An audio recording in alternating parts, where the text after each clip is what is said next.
Musikaligus. Ngobrolin musik sekaligus. Ada Titi Radjo Patmaja di Musikaligus Rovers. Apa kabar Kakak Titi? Apa kabar? Baik sekali. Sehat ya? Sehat, ya. alhamdulillah. Sebelumnya kita ngobrol jauh, gue cuma mau bilang kalau gue iri banget sama lo. Kenapa? Lo nonton band yang gue suka di kandang mereka. Gitu? Iya. Coldplay? Iya. Aduh. Nonton 2017 kemarin kan, waktu itu di Singapura. Iya. Tapi kayak yang ketika mereka yang bikin yang sekarang itu kan dengan begitu banyak gimmick yang keren, terus Yes. campaign yang bagus banget. Iya.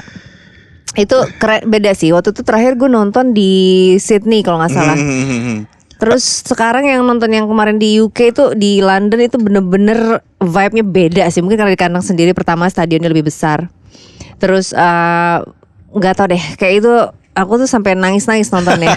Untuk berusaha untuk nggak nangis, tapi pas nonton emang the energy itu nggak bisa bohong sih. Sama penonton, sama ya bandnya juga keren banget. Komplit gitu, maksudnya sebagai musisi ketika nonton sebuah konser, Iya. pasti yang dilihat nggak cuman musisinya aja dong, pasti kayak wah gila ini Iya, bagaimana visualnya, terus visi misinya juga bagus. Itu kan inspiring banget kan. Kita datang ke situ nggak cuma disuguhkan sama musiknya aja, tapi dia punya visi misi apa sih? Dia menyumbangkan apa sih di konser itu, kayak energi kayak gitu kan. Terus apa bisa melibatkan penontonnya juga, Iya, kayak iya, gitu-gitu iya. tuh menurut aku menarik sih, dan itu inspiring banget. bahkan gitu. yang tuli yang nonton itu bisa menikmati juga loh Iya. konsernya. Iya betul. Nah, terus kalau ngomongin soal campaign, Mm-mm. gue inget single perdana dulu Live and Goodbye itu campaignnya dalam tanda kutip adalah untuk lebih cinta sama diri sendiri, Iya. self love dan lain sebagainya. Apakah karena terlalu self love sampai nunggu setahun dulu baru Flow rilis nih? Terlalu selfish kayaknya. Bukan self love. Itu bisa dibilang kayak terlalu perfeksionis sih. Itu problem gue. Mungkin gue dulu pernah jadi salah satu juri gitu ya di TV ya. Dan di sekolah musik, gue ngambil S1 musik juga. Di situ juga diajarin kritis. Oke. Jadi kritis terhadap orang lain, terhadap musik orang lain, dan terhadap diri sendiri. Pada akhirnya sekarang jadinya di saat orang pas dengerin itu udah cukup bagus, udah oke, udah ready to rilis. Nah gue tuh kayak masih, ini kayak gitarnya bisa lebih gini nih, ini kayaknya chordnya bisa lebih kesini, ini kayak bassline-nya bisa gini, ini kayak vokalnya bisa gini, ini bisa diturunin naikin gitu.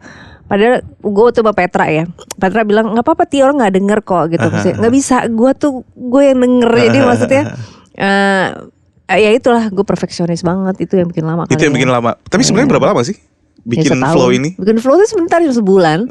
Tapi ngerapiinnya Bikin ya? lagunya sebulan, rekamannya ya sekitar sebulan sampai 2 bulanan ya. Karena kan waktu itu masih era pandemi, jadi masih gue terbatas untuk ketemu orang.